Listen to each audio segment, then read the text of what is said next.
तर नमस्कार मित्रांनो, म्हैस गाभण राहिली का नाही हे आपण कसं ओळखलं पाहिजे?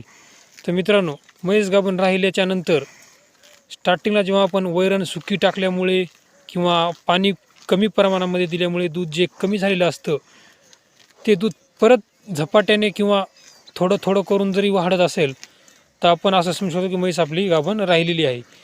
त्यानंतर मित्रांनो, दुसरं कारण असं आहे की थोडी मंदावते किंवा पोटाचा आकार वाढणे, स्वभाव हा शांत होणे, अशी कारणे जर दिसली, परत हिटवर न येणे, 21 दिवसाच्या नंतर हिटवर न आली, तर आपण असं गृहीत धरू शकतो आपली म्हैस ही आपण गाभण राहिली असते. आणि खूप काळानंतर तिच्या डोक्यावरले केस जे आहेत ते खूप कमी प्रमाणामध्ये किंवा पातळ होऊ शकतात.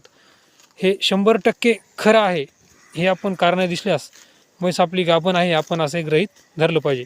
धन्यवाद मित्रांनो. असेच नवनवीन व्हिडिओ बघण्यासाठी आपल्या चॅनलला सबस्क्राईब करा. धन्यवाद.